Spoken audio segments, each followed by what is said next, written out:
flying windmill, egg beater. By any name you choose to call it, the helicopter is whirling its way to eminence as one of the most important developments in the history of man-made flight. A comparative newcomer to the aviation scene, the helicopter actually embodies flight principles that have been studied for centuries. Rotating and flapping wings, many of them in imitation of the birds, were being designed in the early 1300s. In the 15th century, the great artist-inventor Leonardo da Vinci made several sketches of an aircraft-like machine with lifting screws rotating about a vertical axis. But for 3 centuries afterward, interest in rotary wing flight was virtually non-existent. No effective means of supplying continuous power had been devised.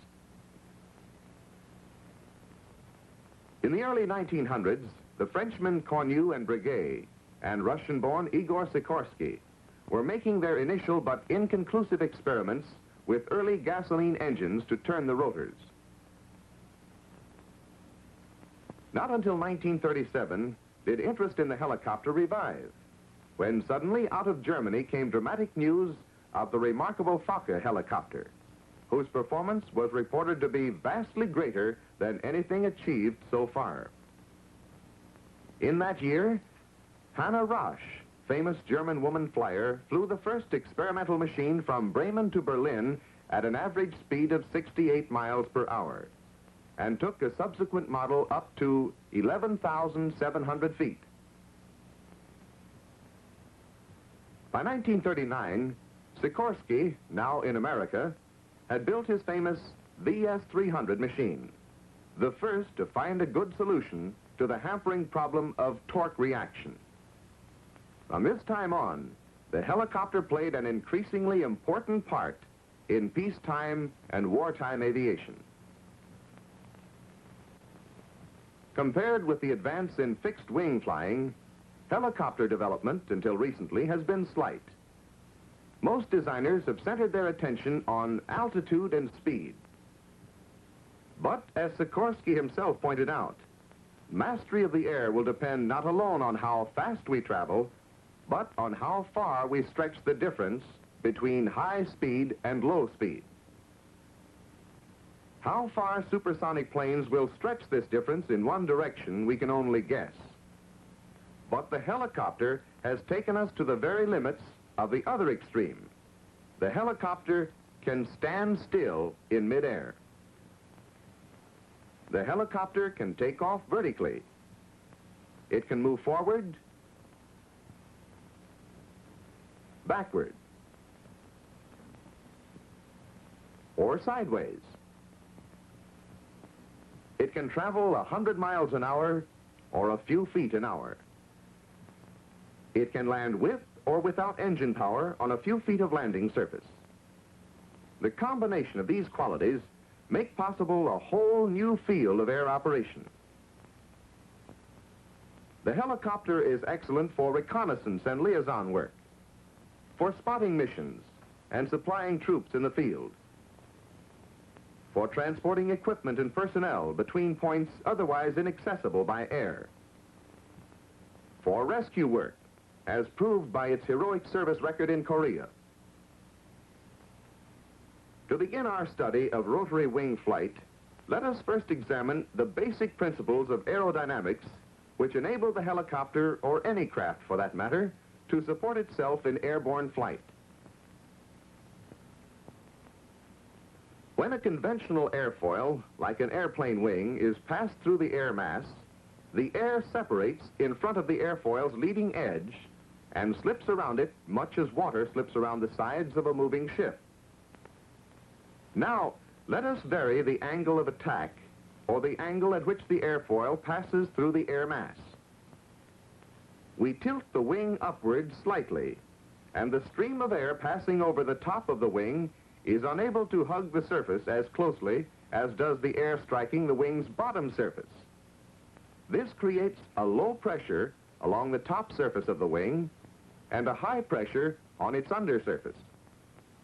The result is lift to the airfoil. In a helicopter, however, The airfoil is not a fixed wing, but a series of two or more wing-like blades which revolve around a hub.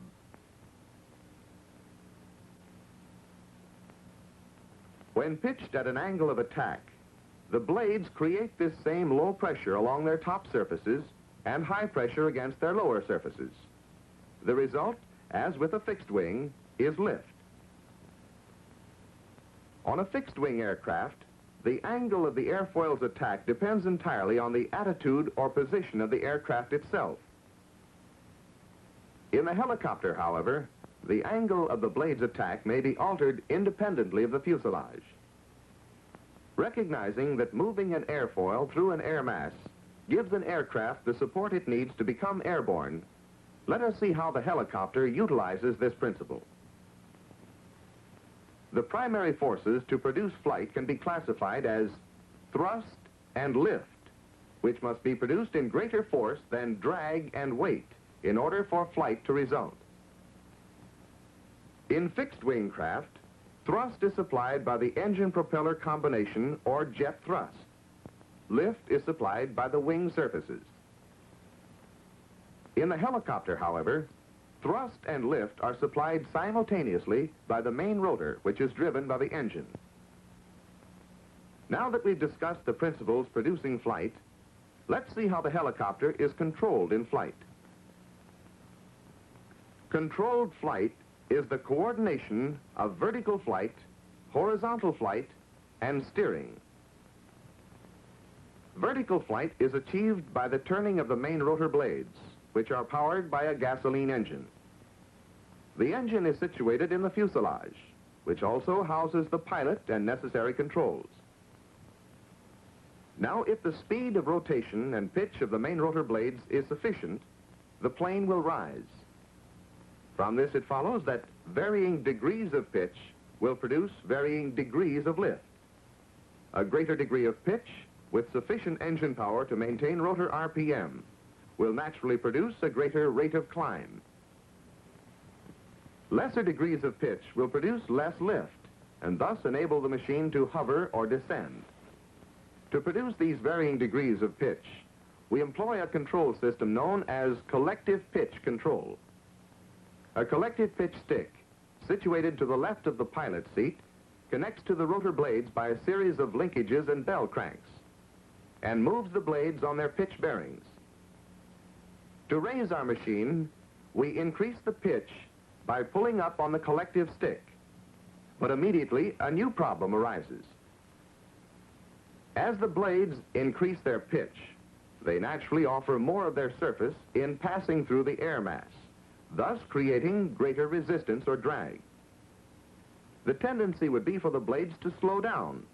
So to keep our blades turning at the necessary RPM, we must draw more power from the engine. We do this by turning the motorcycle-type throttle built as a handle on the collective stick.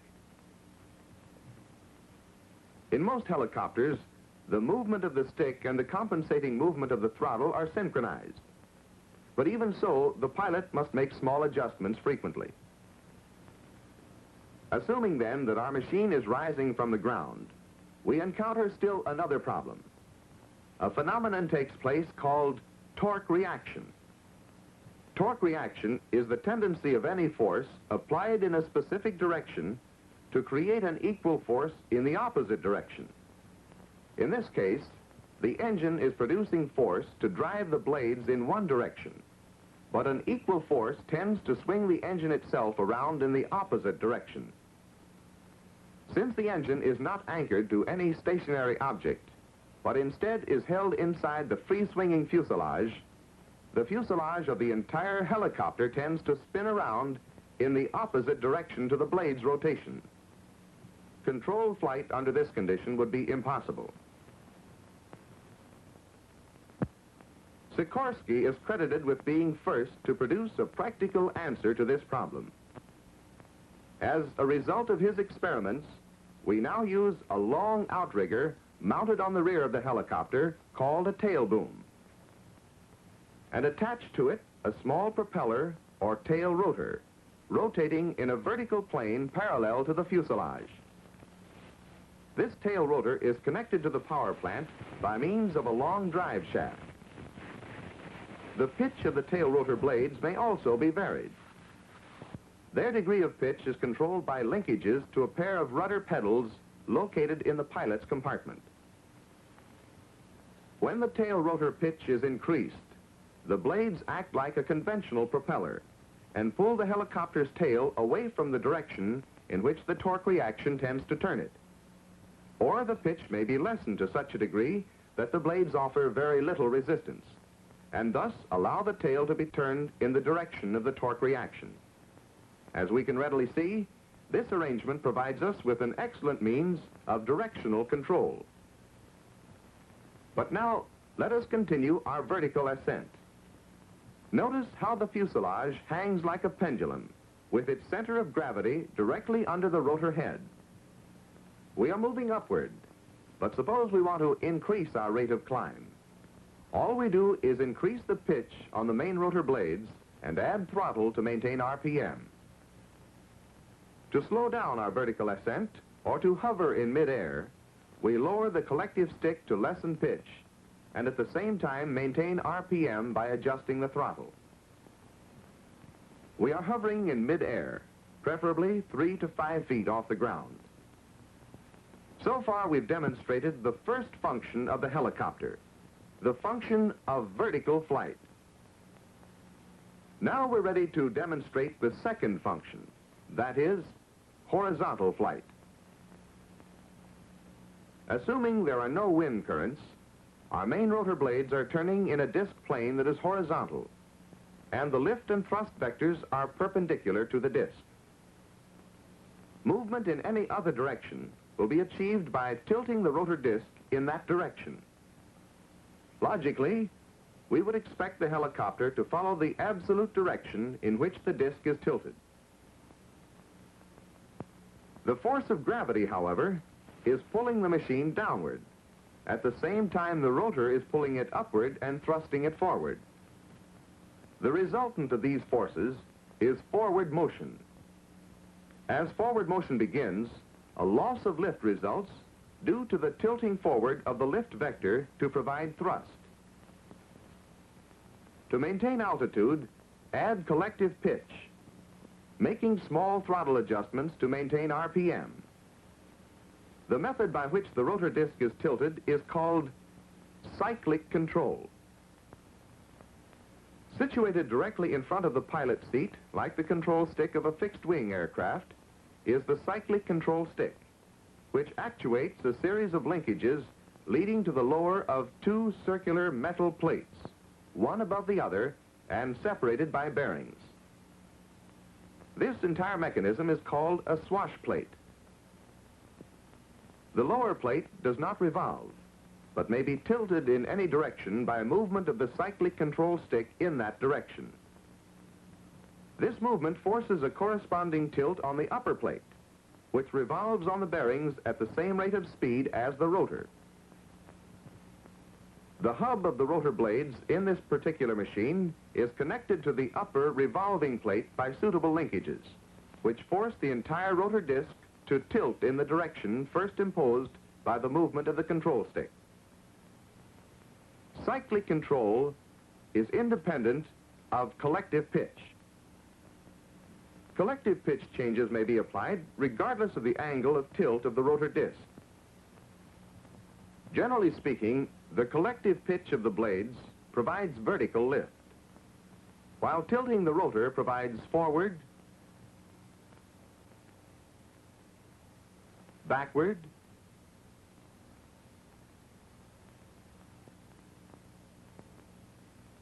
or sideward motion. Let us assume, then, that we have tilted the rotor disc forward and are moving forward. As we do so, we notice a slight loss of altitude.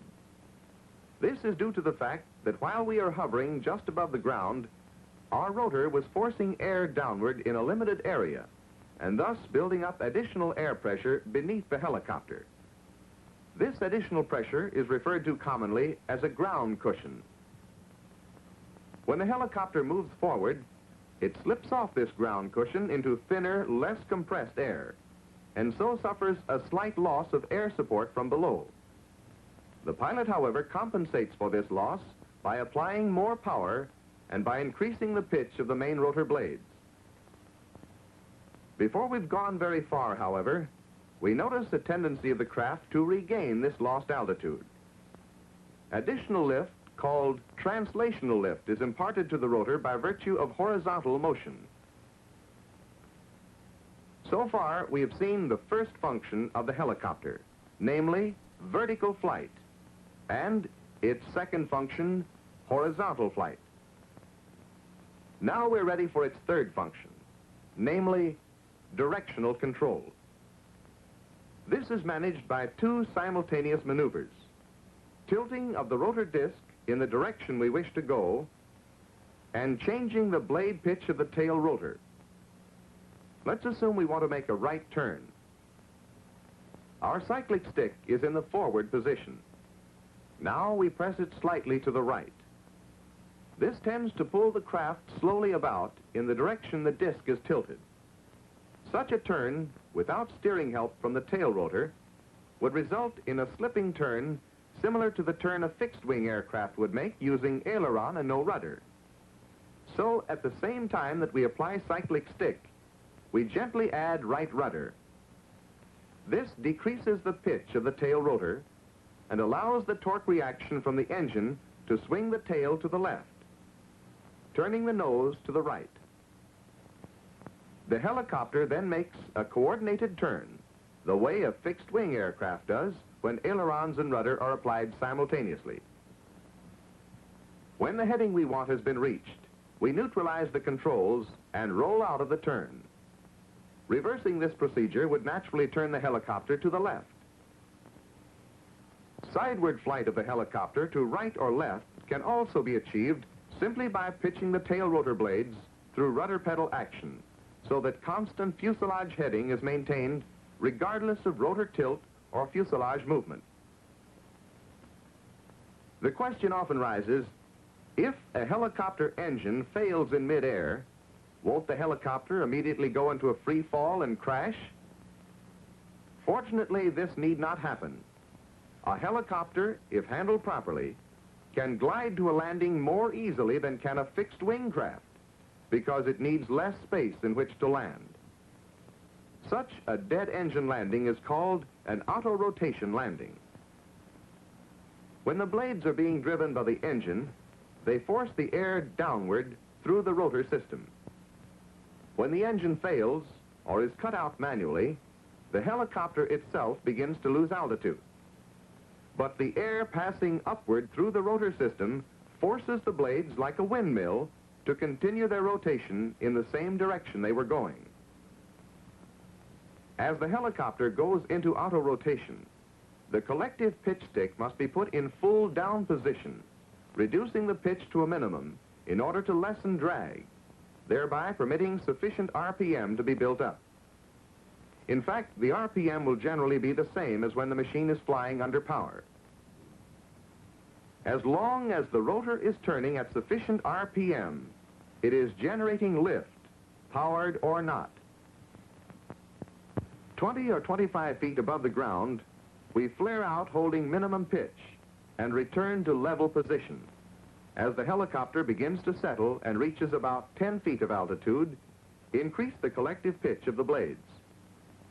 By doing this, we turn the potential energy of the rotating blades into lift. A minimum of about 400 feet is required at zero airspeed to get the average helicopter into effective auto-rotation. That is, the plane should have at least 400 feet in which to make the transition from powered to auto-rotation flight. However, at cruising speeds of 30 miles per hour or more, effective auto-rotation may be entered into at much lower altitudes.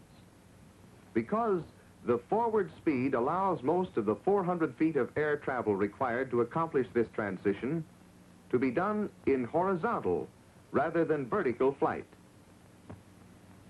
Another factor affecting flight that every helicopter pilot must become familiar with is density altitude. To explain it in broad terms, The gases that make up the air are composed of numerous molecules. The number of molecules is usually measured in terms of so many per unit volume. An increase in barometric pressure will pack a larger number of molecules into the same space and make the gases or the air more dense. An increase in temperature expands a gas so that a smaller number of molecules occupy the same space and makes the gas thinner or less dense. An increase in humidity decreases density by replacing heavier air molecules with lighter water vapor molecules. For purposes of illustration, picture a column of air existing over a certain field. If we set our altimeter at 29.92 inches of mercury, standard air pressure at sea level, our altimeter will indicate to us an altitude determined by the pressure of the air on the altimeter. This altitude is called pressure altitude. However, the performance of our helicopter is greatly affected by the density of the air through which our rotor blades are moving. To determine this density, we must take into account other atmospheric factors which affect air density, temperature, and humidity. An increase in temperature and a higher humidity will decrease the density of our air column. By taking into account these factors, we are able to arrive at density altitude. That is, pressure altitude corrected for temperature and humidity. The pilot must know the density altitude of the area in which he is flying his helicopter, because it will bear directly on the performance of his machine. The rotor blades develop more lift in dense air, and the engine develops more power than in thin air. The density altitude may get so high that operation of the helicopter no longer becomes practical unless certain precautions are taken. For example, loads must be lightened. The pilot must know that response to control changes will be slower and less predictable. For the sake of explaining basic rotary wing flight, we have chosen one particular type of helicopter for our demonstrations. This is not to deny that there are other and equally successful types or configurations. In heavier machines, capable of carrying up to 12 persons or more, 2 rotors instead of 1 may be used. Since the torque effect of either rotor can be offset by the other, no tail rotor is needed. Twin rotor machines like the Fokker design mentioned earlier may also mount their rotors side by side, although this type requires wider storage space than other types. Single rotor helicopters have been devised using jet propulsion applied at the tips of the blades to rotate them. This type, too, needs no tail rotor, since there is no engine torque reaction to work on the fuselage. All power originates at the tip of the blades. However, a rudder for directional control is mounted at the rear of the fuselage in the area of maximum rotor downwash.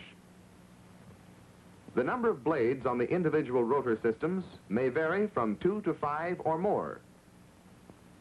To conclude this brief introduction to rotary wing flight, let us summarize our investigation of the helicopter in terms of its 3 primary functions.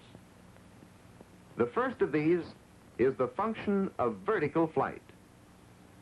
The second, the function of horizontal flight. And finally, the function of directional control. All 3 of these functions are performed for the most part by the rotor system, the blades of which act as an airfoil revolving about a hub. When pitched at different angles of attack, they produce the necessary lift. The pitch of the blades is controlled in the following way. The pitch of the individual blades collectively is controlled by the collective stick at the side of the pilot seat. The collective pitch of the blades, supported by sufficient power from the engine, determines the speed at which the helicopter moves vertically. Horizontal flight is controlled primarily by the cyclic stick, which can tilt the plane of rotation of the main rotor in any desired direction. Direction of the tilt determines the direction of flight. Because of its unique versatility, its ability to climb vertically, to hang motionless, to move in any direction regardless of heading, the helicopter has opened up an entirely new realm of air operation. At present, it still lacks great speed and the power to lift heavy loads. But these developments will come with time. It is enough to know that for the present, today's helicopter has proved the ancient theory of rotary wing flight to be a practical one, as many men can testify.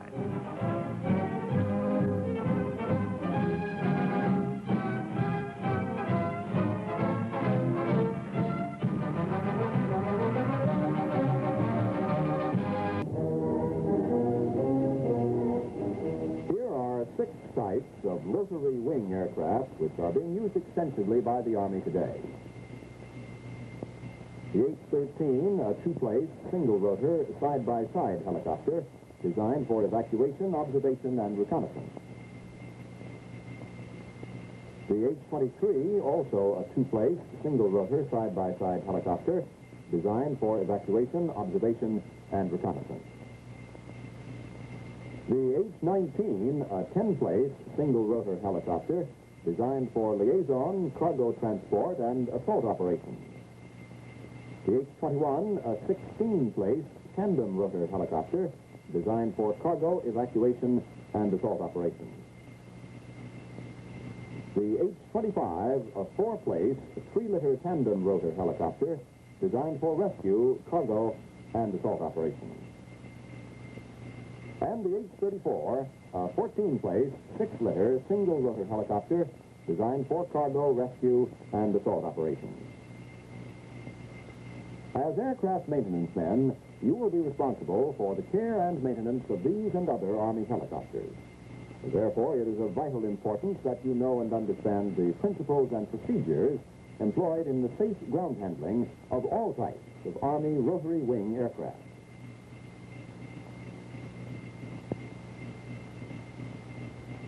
Although the fundamental principles are the same, the technique used in ground handling a skid-type helicopter, such as the H-13, will vary somewhat with the technique employed when ground handling a wheel-type helicopter, such as the H-34.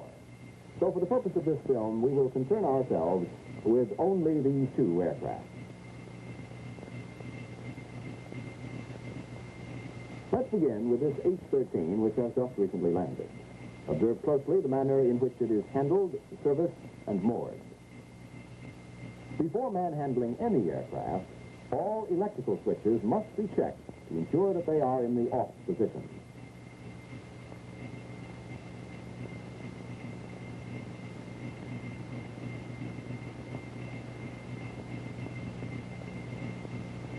The main rotor blade must be secured to the tail boom.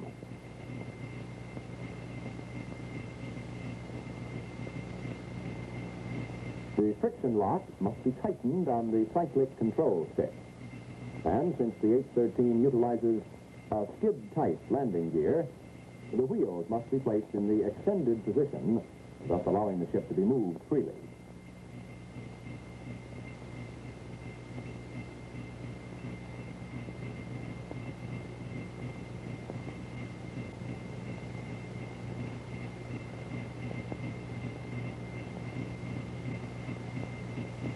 Pushing an aircraft, application of pressure must be applied only upon the parts designated to receive pushing force.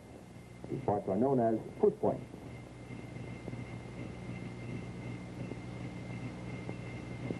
The push points on the H-13 are the structure, the 4 extended portions of the cross tubes, and the tail skid, which is also used to guide the helicopter.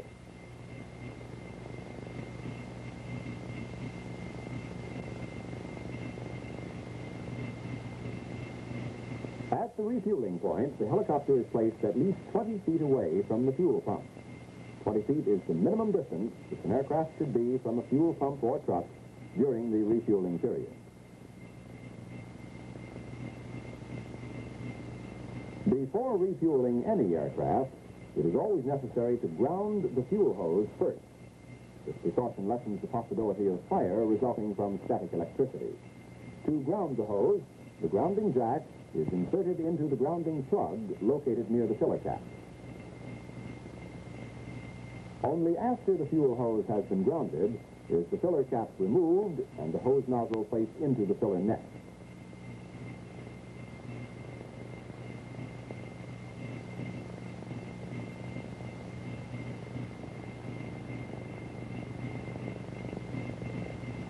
During the refueling process, the heavy weight of the hose must be supported. This will prevent damage to the filler neck. Extreme caution must be exercised when filling the tanks. They should never be filled beyond their normal capacity. Fuel spilling out of an overfilled tank is a dangerous fire hazard.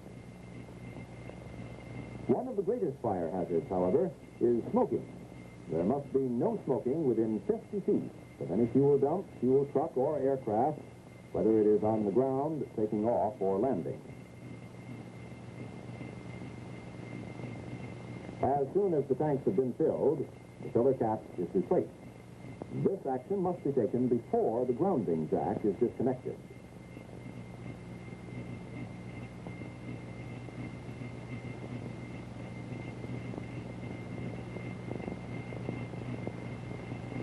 The oil level is now checked.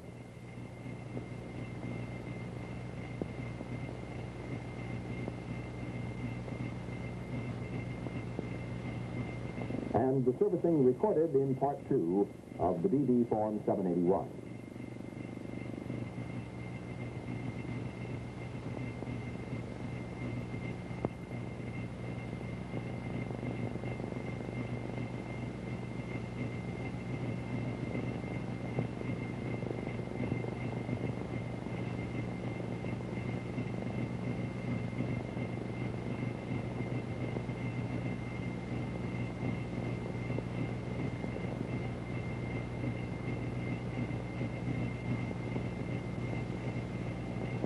If a tractor is available, the H-13 may be towed.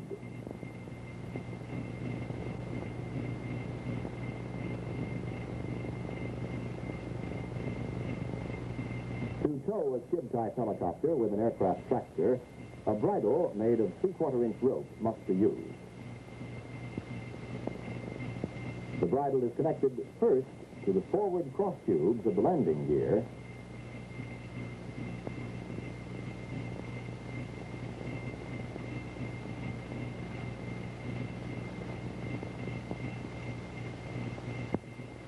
and then to the tractor.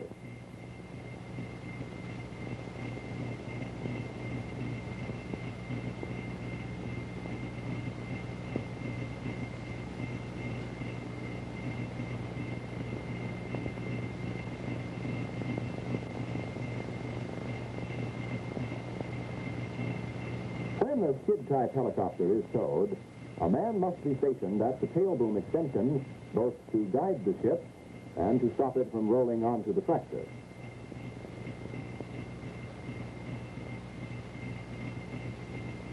To apply braking action, the tail boom is raised or lowered in such a manner that the skids come into contact with the ground.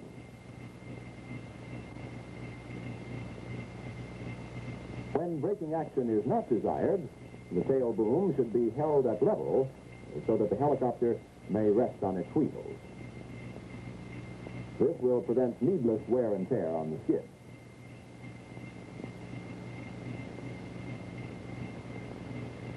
When a helicopter is being towed into a parking area, a qualified crewman should always be available to direct the tractor by hand signals to a tie-down position. With only a few exceptions, the hand signals used in directing the movement of helicopters may also be used in guiding fixed-wing aircraft. As soon as the helicopter is properly positioned over the tie-down point, the tractor is stopped.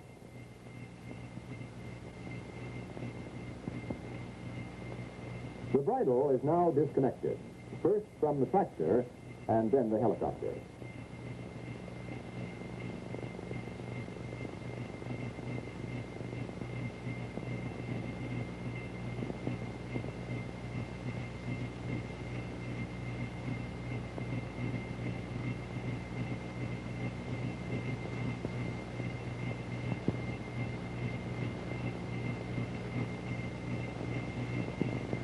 And the wheels are retracted.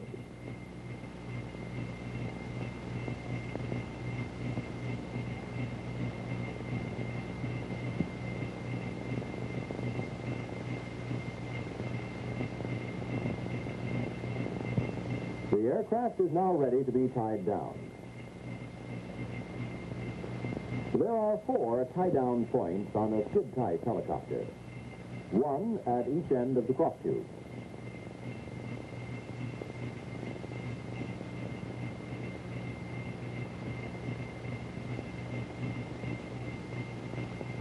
The ropes are tied with stopper knots and the loose ends secured with hatches.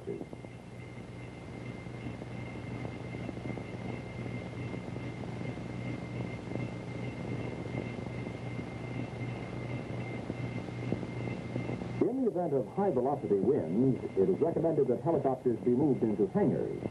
If the hangar should be of open pipe, the forward blade must also be tied down. This is accomplished by placing a tip stock on the forward blade and tying it to the front cross tube.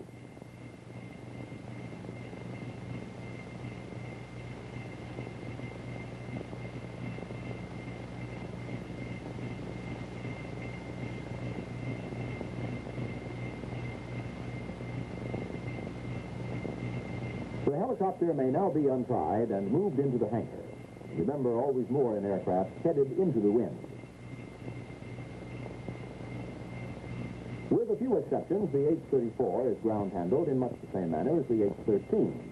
For example, because of its high gross weight, this aircraft should be towed rather than pushed.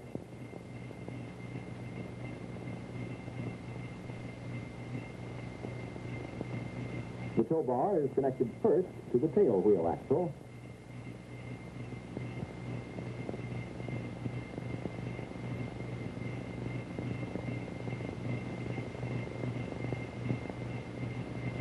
And then to the tips on the tractor.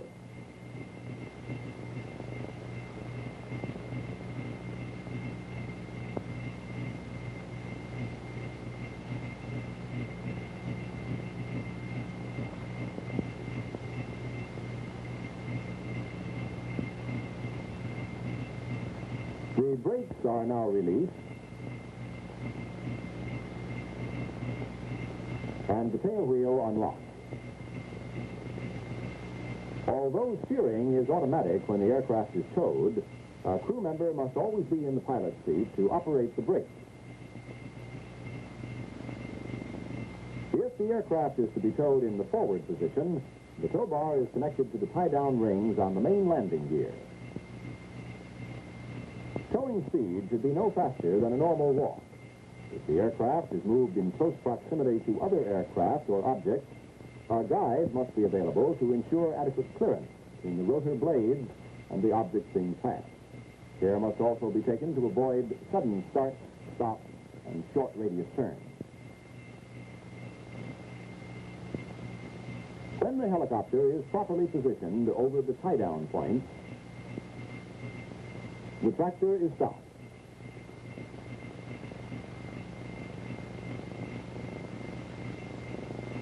The brakes set and the tail wheel relocked. The wheels are then shocked.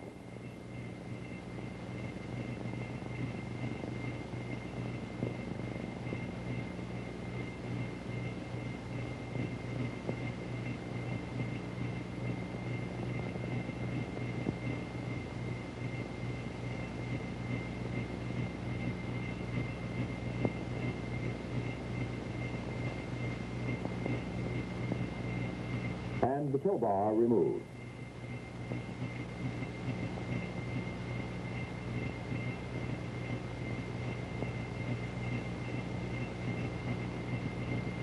The helicopter is now ready to be tied down. The H-34 must be tied down at 6 different points. There must be a tie down on each side of the fuselage above the main landing gear strut, on each side of the forward landing gear, and on each side of the fuselage just forward of the tail wheel. In the event of high-velocity winds or extreme weather conditions, the H-34 should be moved into a hangar. Before moving the aircraft, however, the main rotor blades and the tail pylon must be folded. Here's how it's done. First, the rotor brake is placed in the off position.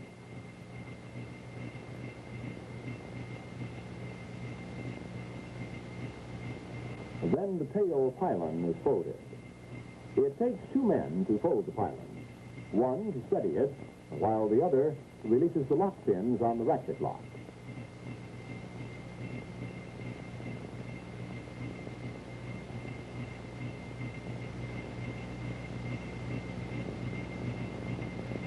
In folding the pylon, care must be taken to ensure that the tail rotor blade will clear the fuselage. The pylon is secured by pressing the rod on the tail cone into the wedge fitting on the pylon. When this has been accomplished, the blade stowage equipment, consisting of 4 pocket assemblies, is installed. The pockets are connected to the hookup boxes located on each side of the fuselage.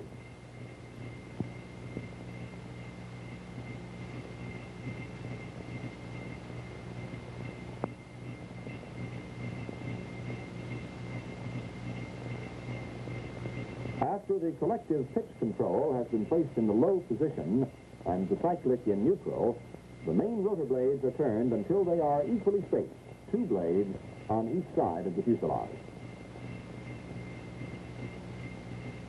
At this time, the outboard end of the aft blade on the right side of the fuselage is ported with a blade crutch.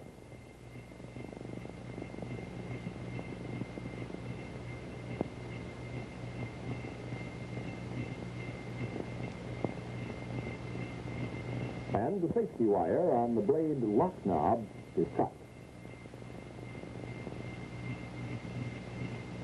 This action permits the knob to be unscrewed so that the blade sleeve will turn.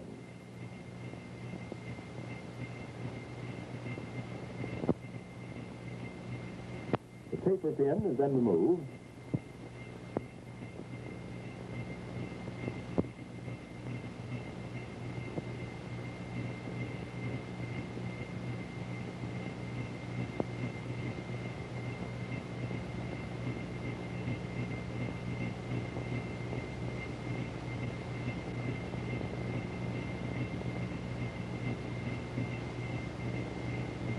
And the blade is allowed to hinge downward.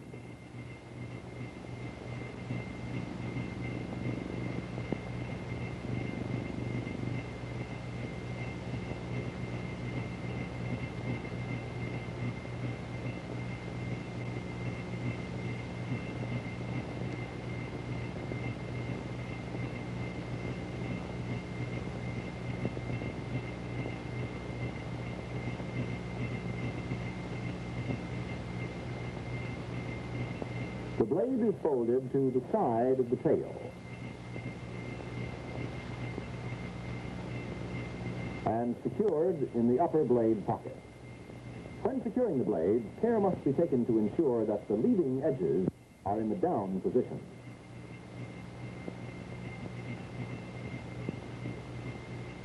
The procedure is continued until all 4 blades have been folded and secured.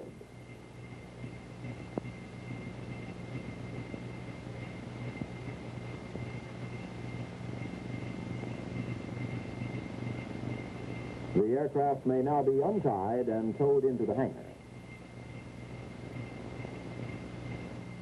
Your mission is to keep the Army's helicopters operational, that is, flying in the air safely. You can better accomplish this mission by employing the proper principles and procedures when you are manhandling,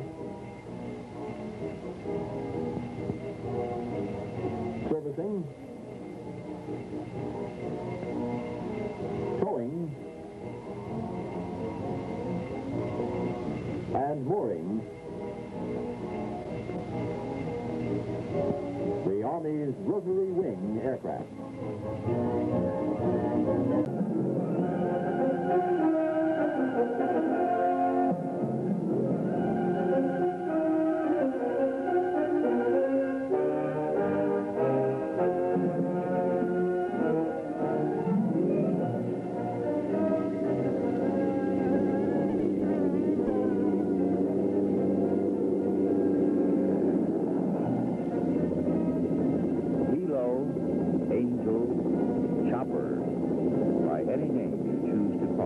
The helicopter has revolutionized the world of man-made flight.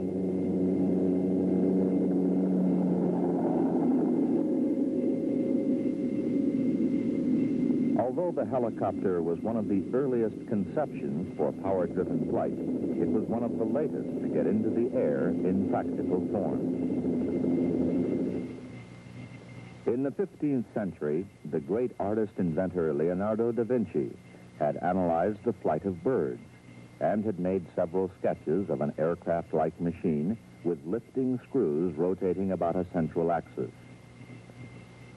In the 1900s, the Frenchmen Cornu and Breguet and Russian-born Igor Sikorsky were making their initial experiments with gas engines to turn the rotors. A dormant period followed. Then, in 1937, came dramatic news from Germany. The Fokker helicopter, whose performance was reported to be vastly superior to anything achieved so far.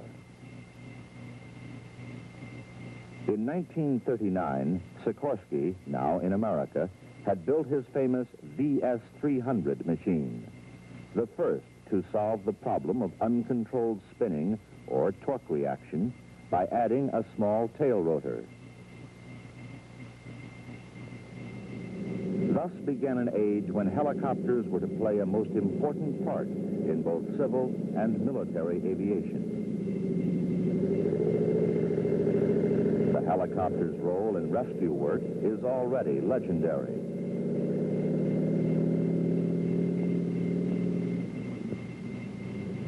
Large cities have employed helos manned by officers as an aid to law enforcement. Up-to-the-minute traffic advisories are broadcast to drivers to avoid traffic jams and expedite traffic flow during peak hours. Helicopters can move across difficult terrain to set towers, string and inspect transmission lines.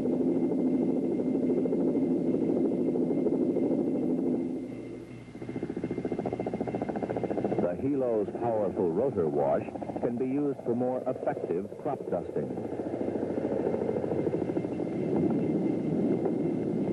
Or to save lives by blowing flames away from a blazing aircraft or building, allowing firemen and rescue personnel to move in close.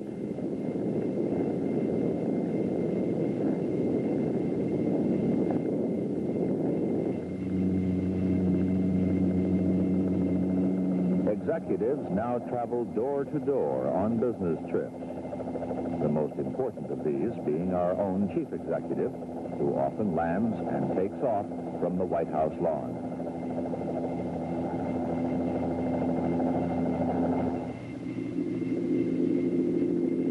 Navy helos operating with ASW task forces use sonar to search out enemy submarines. With this kind of underwater device, the helicopter can locate, then move in to attack and destroy any aggressor.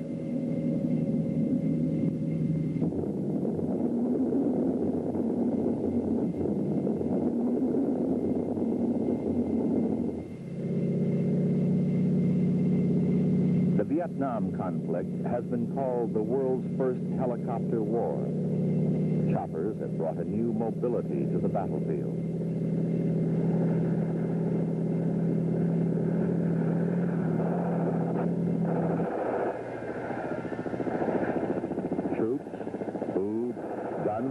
ammunition are quickly brought into battle.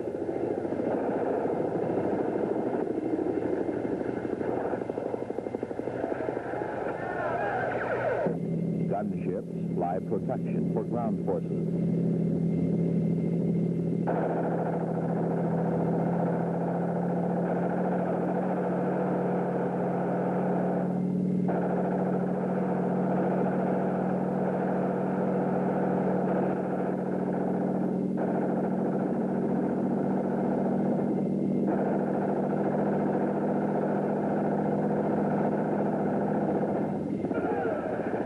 Wounded are picked up and quickly evacuated to hospitals.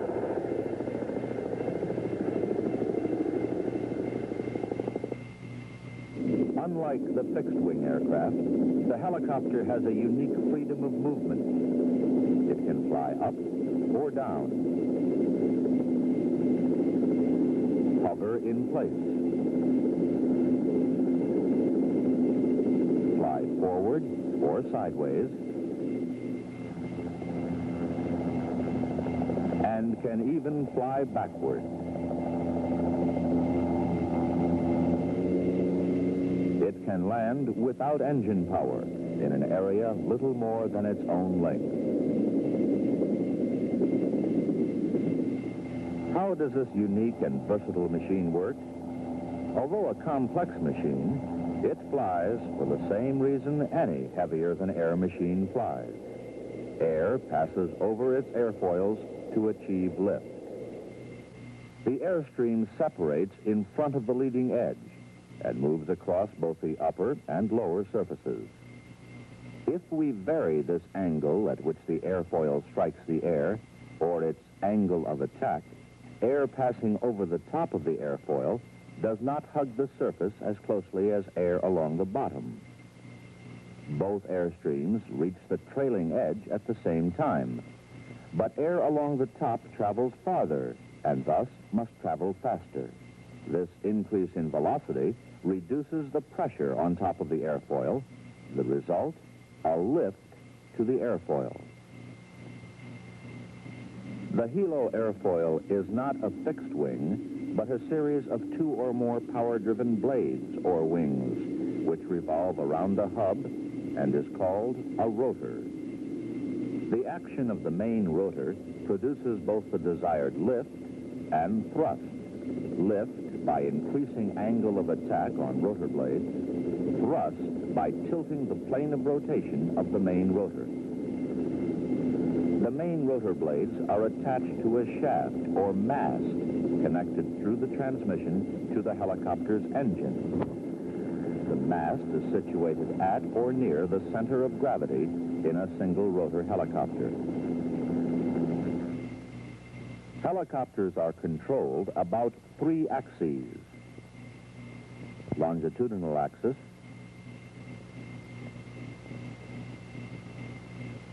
lateral axis, and vertical axis. There are 4 controls that enable the helicopter to move within these axes. In general, these are collective and throttle, rudders, and cyclic. Let's see how each of these control systems works in actual flight.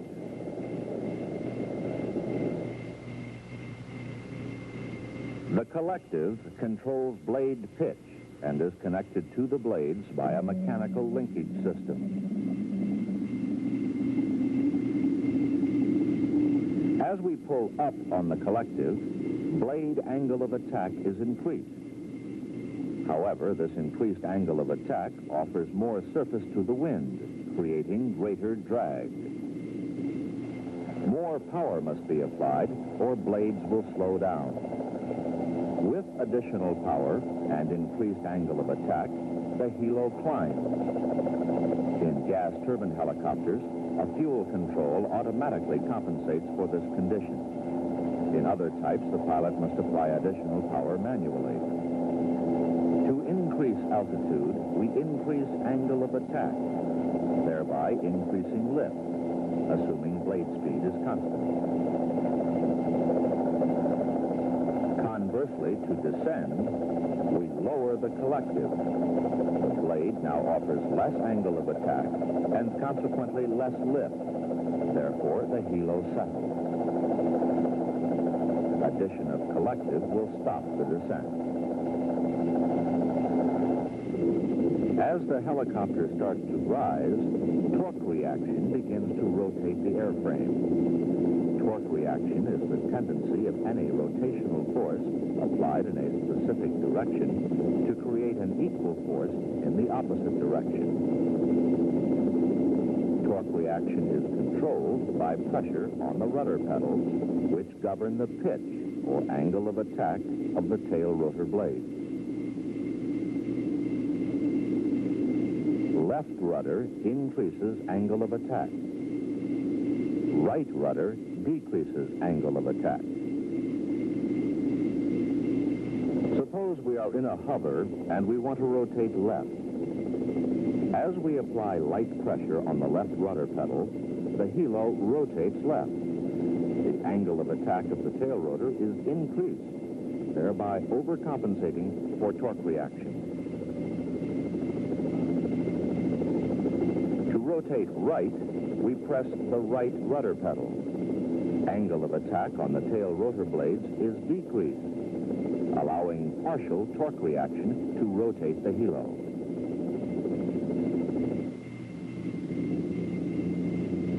We are now ready to try horizontal or directional flight. This is accomplished by tilting the rotor.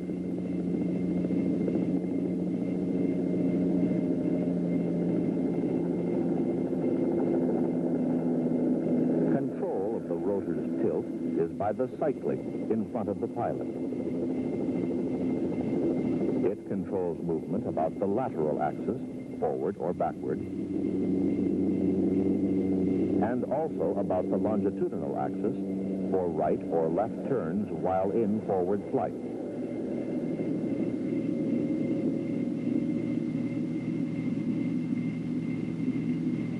The cyclic activates a series of linkage leading to the lower of two circular metal plates, one above the other, separated by bearings. The entire mechanism is called a swash plate assembly.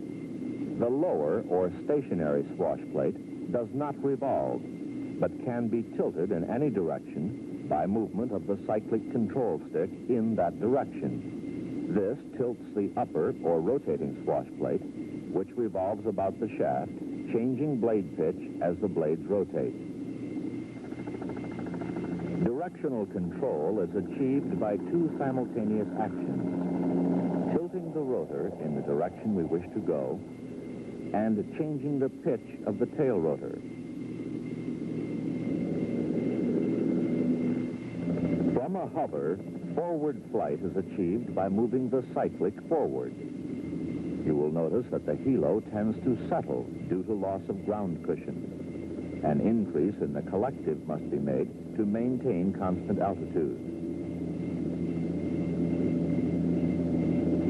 To make a right turn during forward flight, move the cyclic slightly to the right. At the same time, press gently on the right rudder pedal, decreasing the angle of attack of the tail rotor.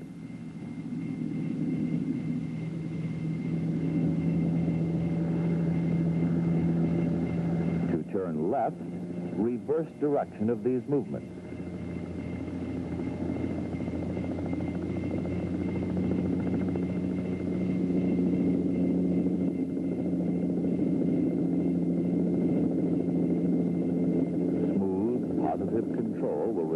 In a perfectly coordinated turn. Upon reaching the desired heading, neutralize control.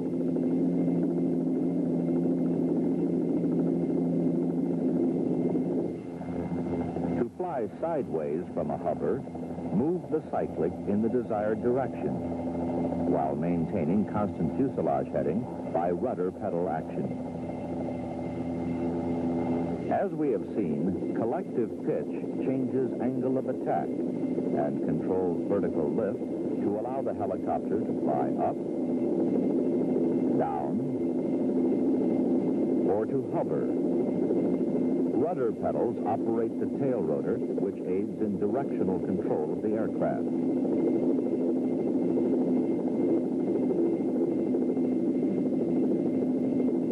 The cyclic controls forward,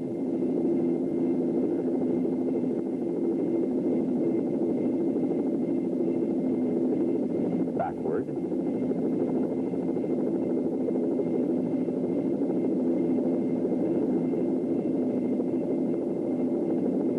or sideways motion by tilting the rotor disc.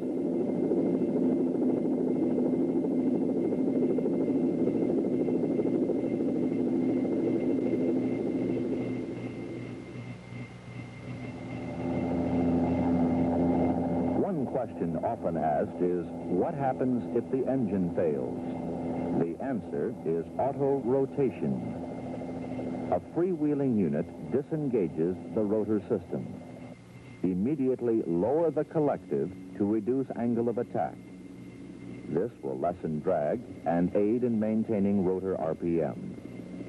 During auto-rotation, as the helicopter begins to lose altitude, air passes upward through the rotor system, forcing the blades to continue rotating in the same direction. Rotor RPM will be about the same as when your helo was flying under power.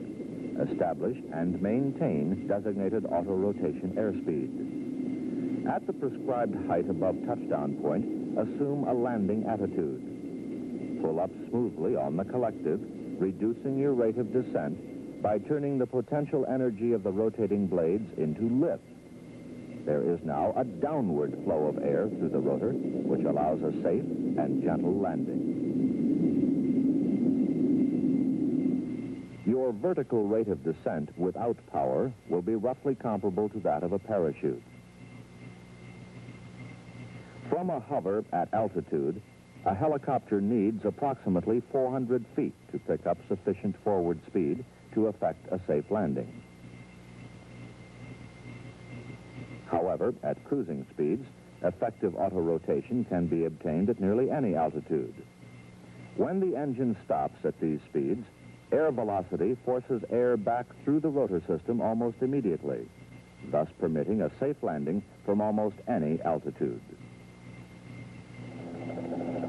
Now to review what we have learned about helicopter flight.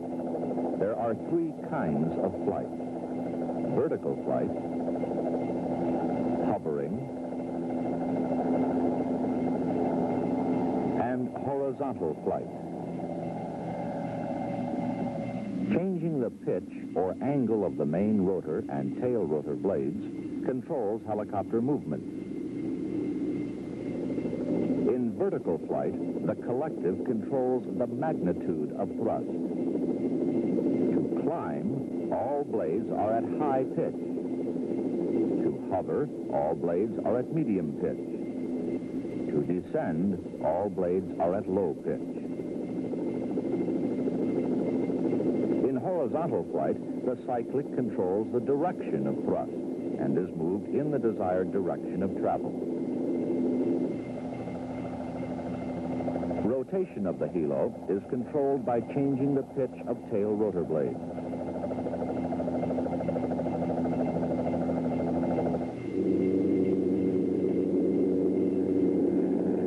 Although this film has covered the operation of the single lifting rotor, these basic principles also apply to other configurations. The other three have no tail rotor. Torque is offset by a second rotor spinning in the opposite direction. These are tandem, with rotors in front and rear. It is insensitive to load distribution. The Syncropter helicopter, which has intermeshed blades, synchronized as in an egg beater. The coaxial helicopter has twin rotors on the same shaft, mounted one over the other, whirling in opposite directions. Another single rotor helo configuration is the rigid rotor. It is stable, quick to respond, and more maneuverable. It is fast becoming a part of our growing helicopter force. may be searching for enemy submarines on ASW missions, flying vertical replenishment,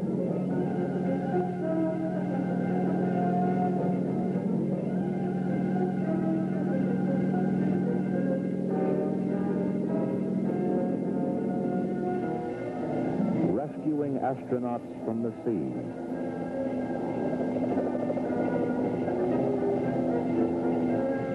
or airlifting troops in a vertical envelopment opposing enemy forces.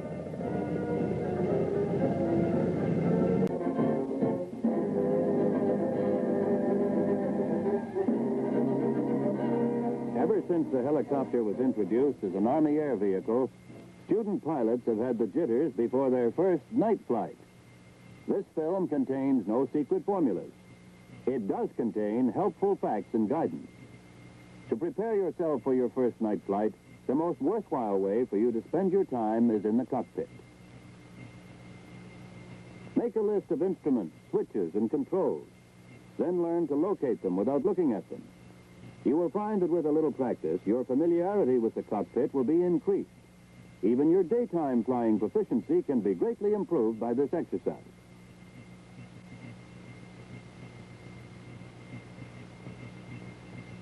Before your first session of night flying, your instructor will give you a blindfold cockpit check.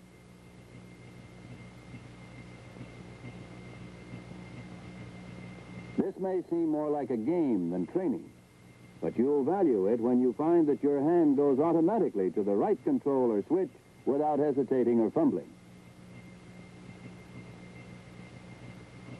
After your night flight briefing, you will pre-flight your helicopter. In addition to the usual thorough inspection made before daylight flights, examine the navigation lights to be sure that they are lit and secure. After you have flown at night, you will appreciate how important these lights are.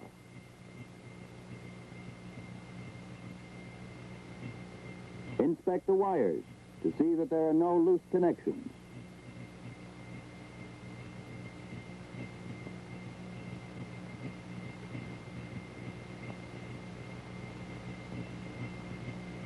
In a helicopter, your landing light is used much more than it is in a fixed-wing aircraft. Be sure that it is adjusted at the proper angle to provide light where you need it. The lighting system in the H-23's cockpit is simple but well designed. The instruments are lit with indirect red light. A rheostat on the panel controls the brilliance of the light. For general lighting and chart reading, a red filtered light is used. Since red markings are invisible in red light, never mark charts with red pencils.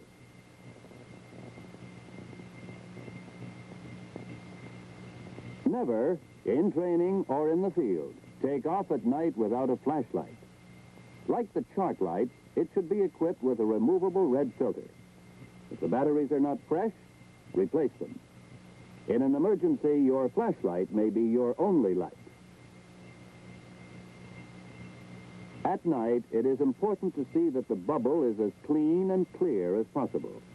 Dust, oil film, and scratches on the plastic cause reflections to be increased and visibility is reduced.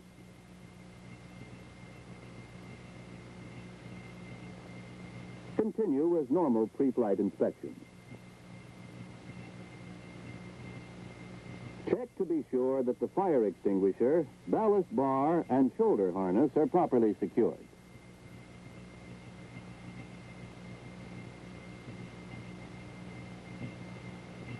Be especially careful and thorough on your regular pre-flight inspection.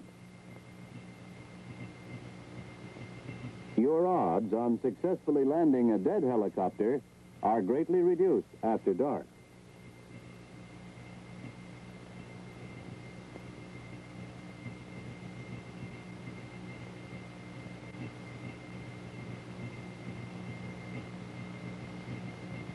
With pre-flight completed, turn on your navigation lights prior to starting the engine.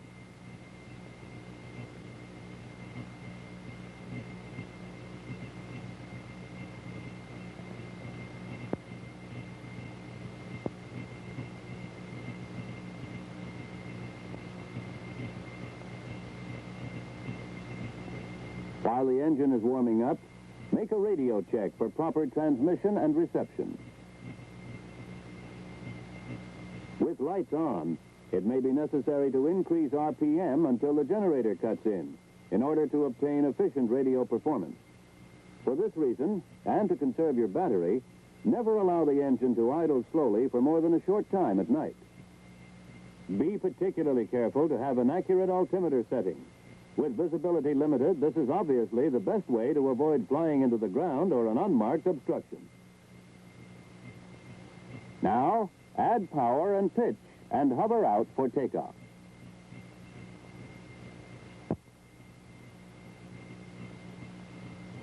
To avoid hovering accidents, remember your judgment of speed and distance is reduced at night.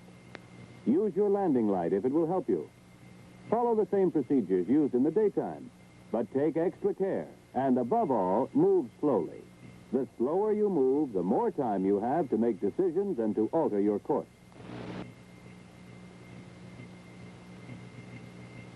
Takeoffs at night should be kept as near normal as possible. After you have made your clearing turn, you snap on your landing light before taking off.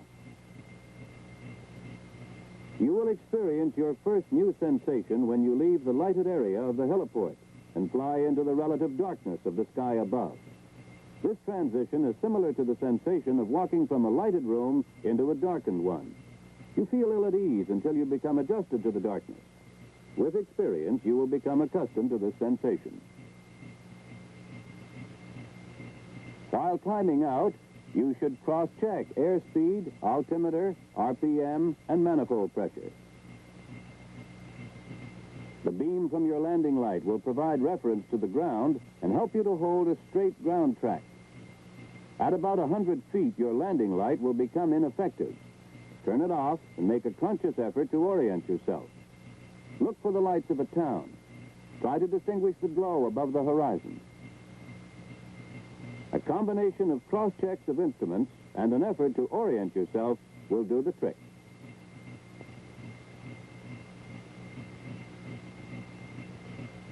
Keep your instrument lights as dim as possible. This will preserve your night vision and reduce reflections on the interior of the bubble to a minimum. While cruising, monitor engine instruments, RPM, airspeed, and altitude. But keep your primary attention outside the cockpit and moving from point to point. From the air, the view may be like this. There are visible lights all over the area, but ahead of you are the lights of a town.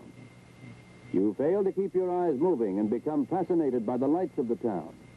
Soon you experience difficulty in holding heading and airspeed. Why?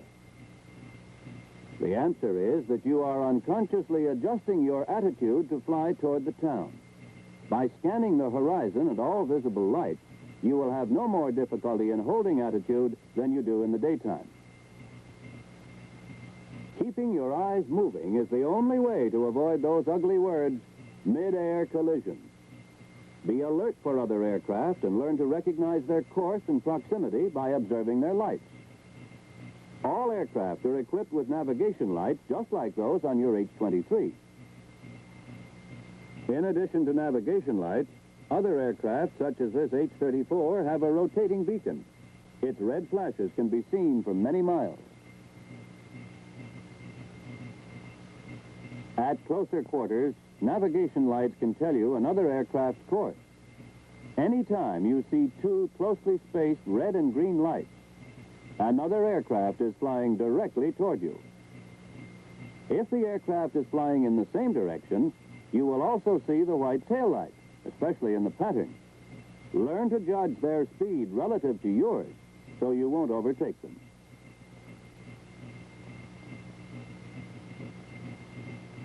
Your checkout will be brief, but your instructor will point out landmarks you can orient yourself by. And he will give you a vertigo check. While you lean forward, he will turn the aircraft and place it in an unusual attitude. When you straighten up and take the controls, you will very likely experience vertigo. The object is to simulate a critical situation so that you and the instructor can see how you react to it. In most cases, students have no difficulty in regaining level flight and original heading without assistance. Following your checkout, you will proceed to the stage field. Usually, your instructor will take the controls and demonstrate the first approach and landing. You're familiar with the stage field by daylight. Let's see how it will look at night. The same traffic pattern is used. Lanes 1, 2, and 3 fly the pattern on their side of the field, while lanes 4, 5, and 6 fly the opposite pattern.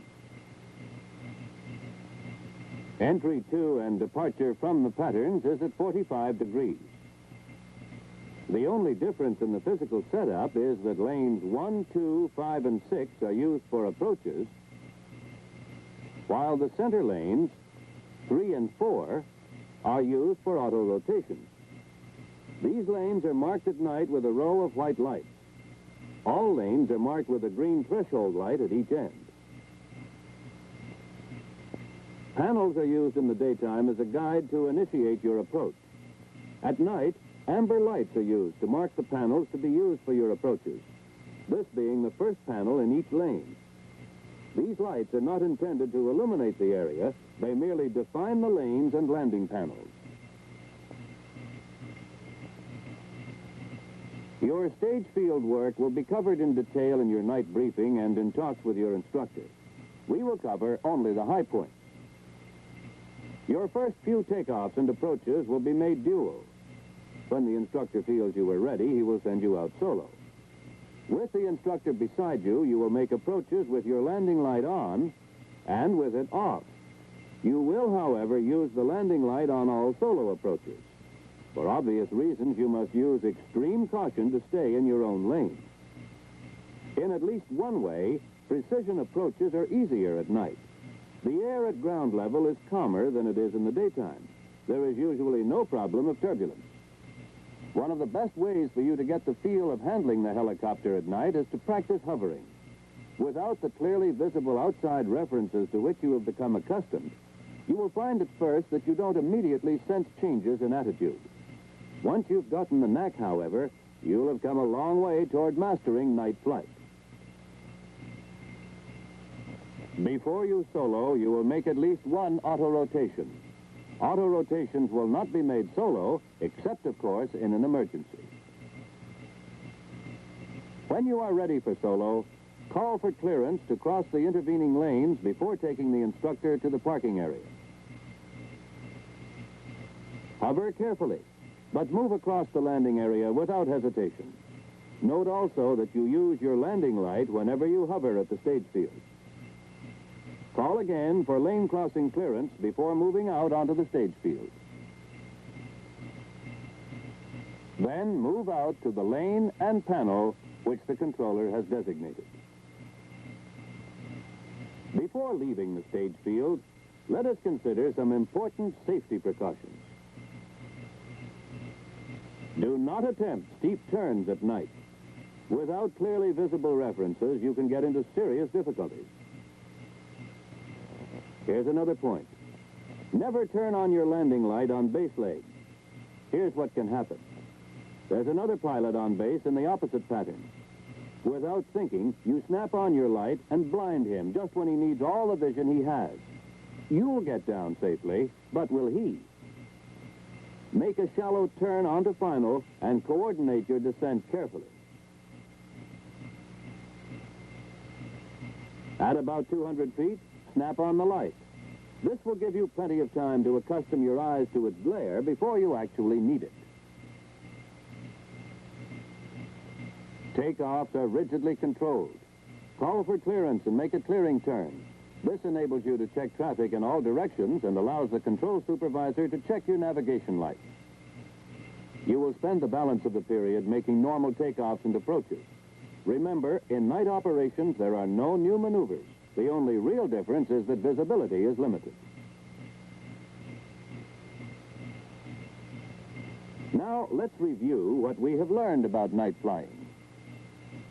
Prepare for your night flight by becoming completely familiar with the layout of the cockpit.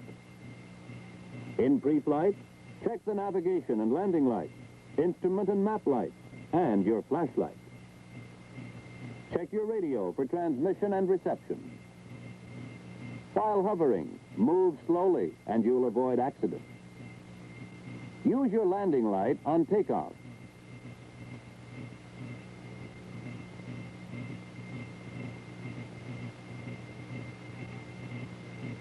As you move into the darkness from the lighted heliport, cross-check instruments, but don't keep your head in the cockpit. While cruising, keep your eyes moving outside the cockpit. Don't become fascinated with one light. Scan all of them. Learn to observe the course and speed of other aircraft by observing their lights. By the time you've finished your first flight at night, you'll be sure of one thing. Night flying demands more of you than any other normal flying situation.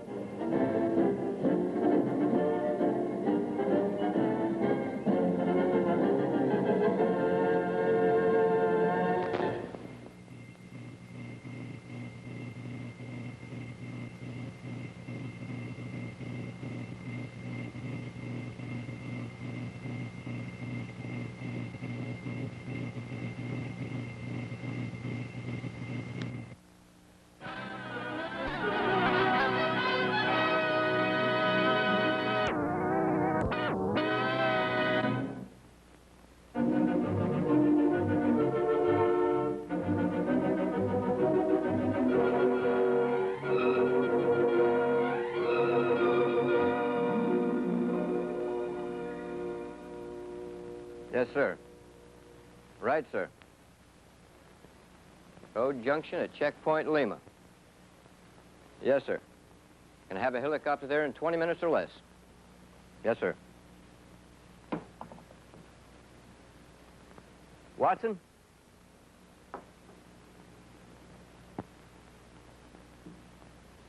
Take 0241 to the road junction here at Checkpoint Lima. You pick up an engineer NCO, bring him up to this bridge so he can check the condition of it and its approaches. On the way up, follow the river so he can locate any other bridge sites or fords he can use in the event this bridge is destroyed.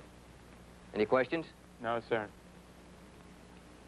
In combat, that's all you'll get. A few brief words describing your mission. The rest is up to you.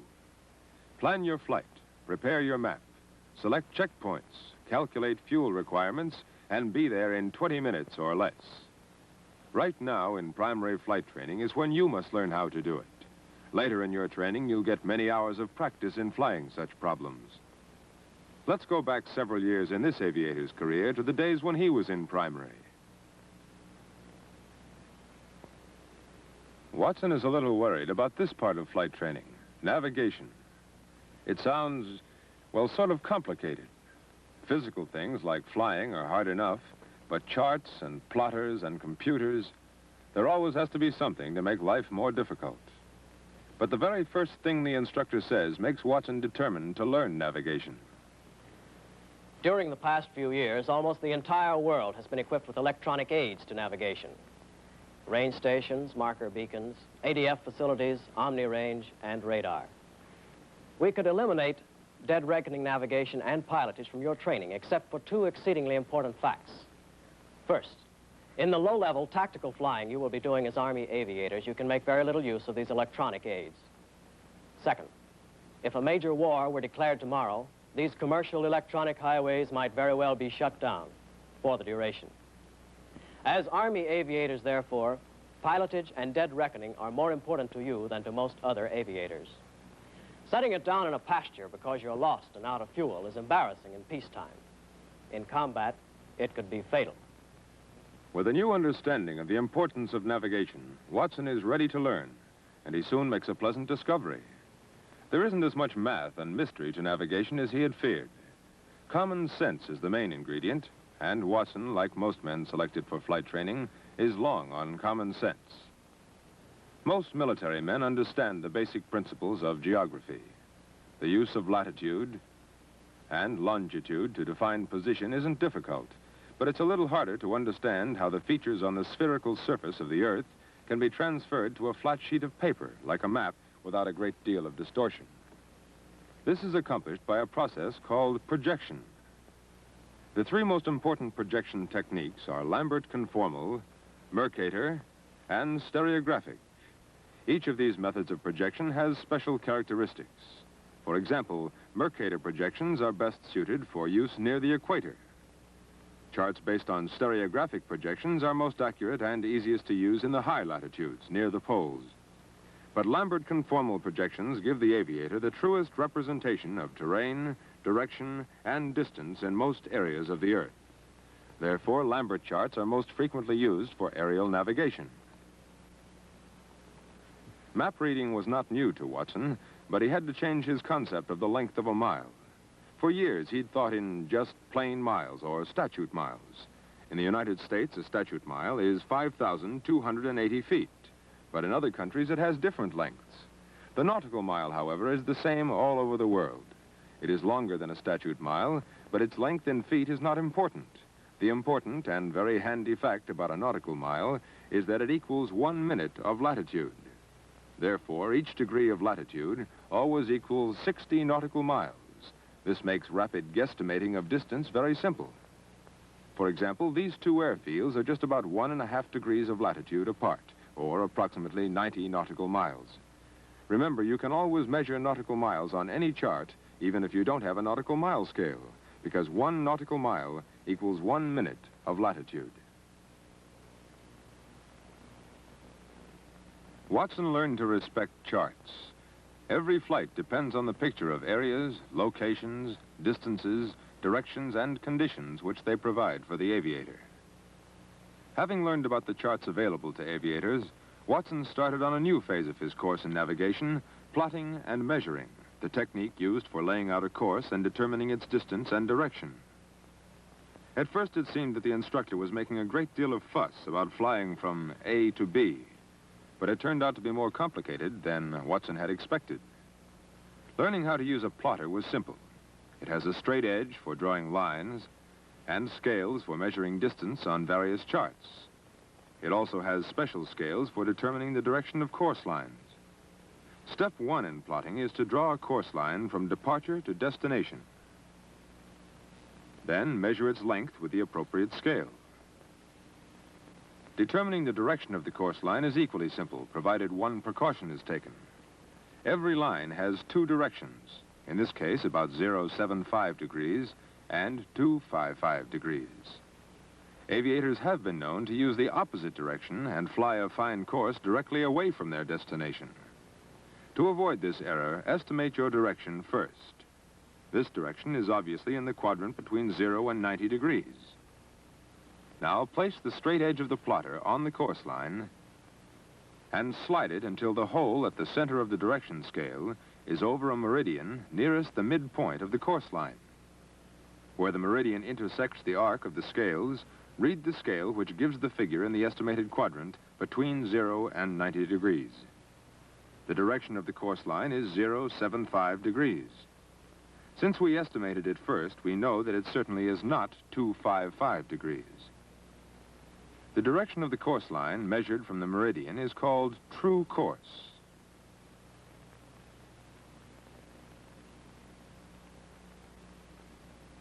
It would be very nice if we could simply point our nose to a true course of 075 degrees, fly at 60 knots, and 1 hour later arrive at point B. But we can't always do this because of wind effect. Let's say there is a wind from 320 degrees at 20 knots. During our hour of flight, the wind would drift us 20 miles to the southeast, and we'd arrive at point C at the end of the hour rather than at point B. How do we correct for this drift? Actually, the answer is here on the sketch. During flight planning, we construct a wind triangle based on the factors we already know, and solve for this angle. Let's call it X degrees. Now, by applying this X degrees in the upwind direction from our course, we obtain a new direction called heading.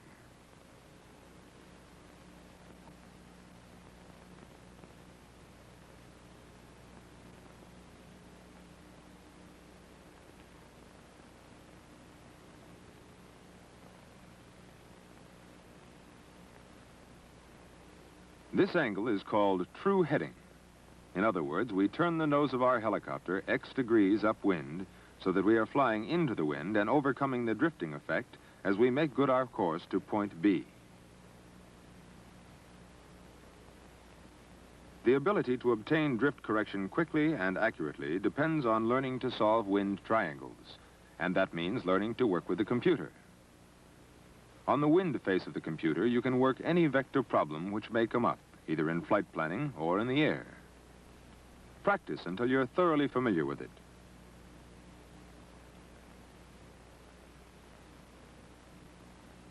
The slide rule face of the computer is equally important. Its major use is in the solution of problems concerning time, speed, and distance. But it also can convert statute miles or kilometers to nautical miles, or give you the answer to any problems of multiplication or division. Set up a sample problem for which you know the answer. Working out that problem will show you how to work any similar problem. Now let's go back to our problem of flying from A to B. We have calculated drift and obtained a heading which will compensate for wind. But this heading will still not take us to point B. True course and true heading were measured from a meridian which points to the geographic North Pole, or true north. But a magnetic compass points to the magnetic North Pole, which is actually some distance away from the geographic pole.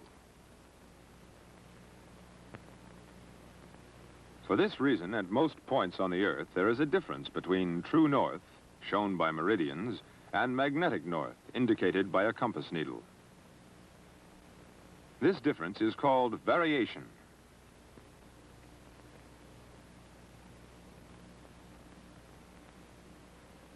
The amount of variation you must apply to true heading to obtain magnetic heading is shown on charts by isogonic lines, which connect points of equal variation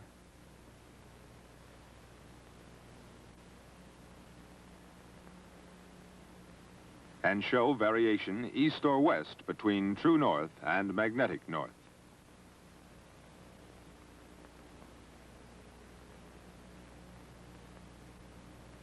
By applying variation to true heading, we obtain magnetic heading.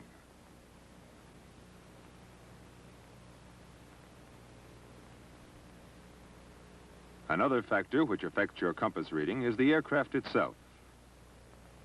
Let's say this helicopter is heading straight toward magnetic north.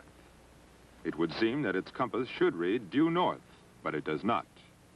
The reason for this is that the magnets which actuate the compass are attracted by steel in the structure of the helicopter, and by electrical fields from its wiring, magnetos, and so forth. This error is called deviation.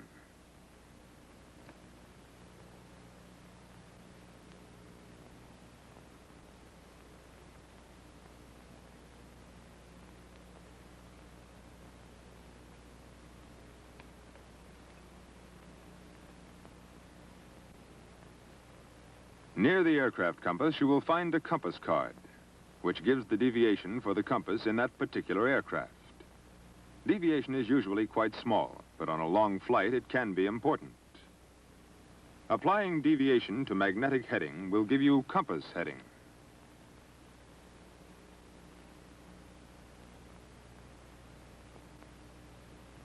Which is the heading you must fly to arrive at point B. Let's review to put together all of the steps. Starting with true course.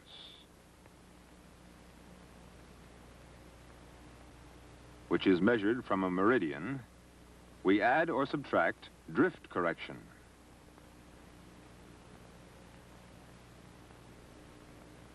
To obtain true heading. So far, we have taken care of the effect of wind on our flight. To true heading, we add or subtract variation.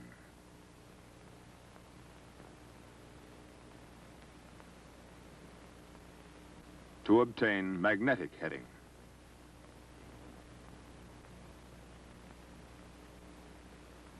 Now we have taken care of the fact that the magnetic pole is not located at the geographic pole.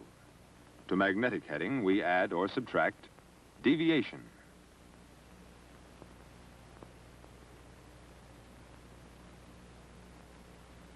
and obtain compass heading. This accounts for the error induced in a compass by forces other than the magnetic pole.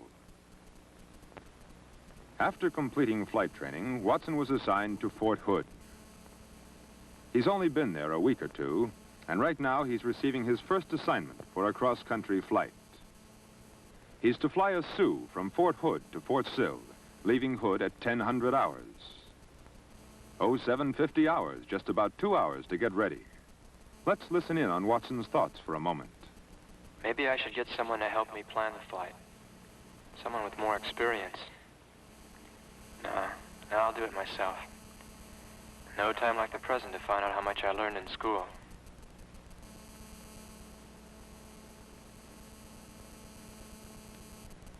Within 30 minutes, Watson is down at operations and has made a good start.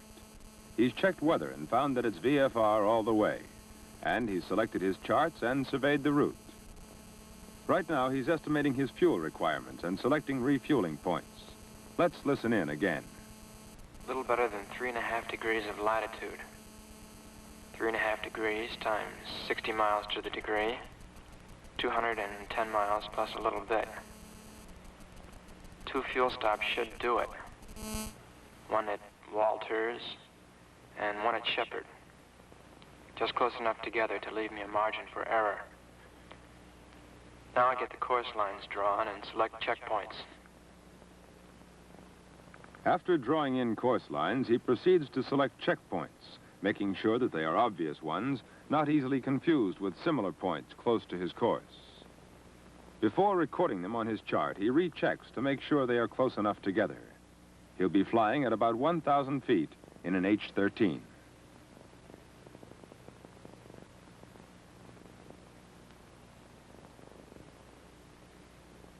Within a few minutes, Watson scaled off the distance between checkpoints and recorded it on his charts. As he finished each leg, he checked his arithmetic by making sure that the individual distances added up to the total length of the leg. As he works with the plotter, he remembers his instructors saying, Always estimate direction first, then use the plotter. Make sure the arrow points the right way. Read from low numbers to high. Using this error-proof procedure, Watson will obtain true course for each of the 3 legs. In a few minutes, Watson will call weather and get the wind at his selected altitude. With this information, he will work out drift correction and get the headings for each leg.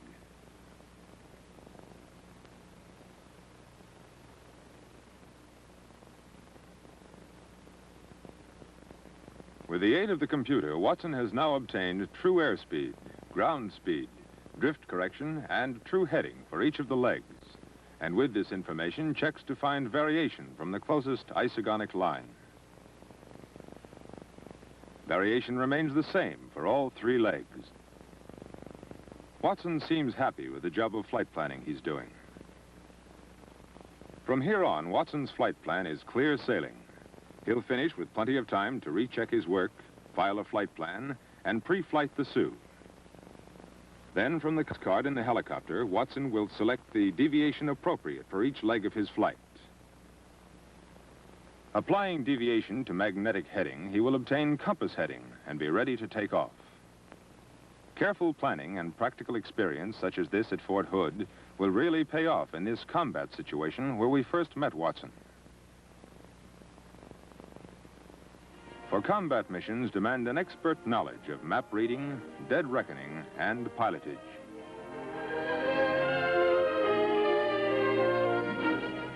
Course lines will follow stream beds or ravines, and checkpoints may be no more than 200 or 300 yards apart. Ability to stay oriented in low-level flight demands superior knowledge of all the principles of navigation.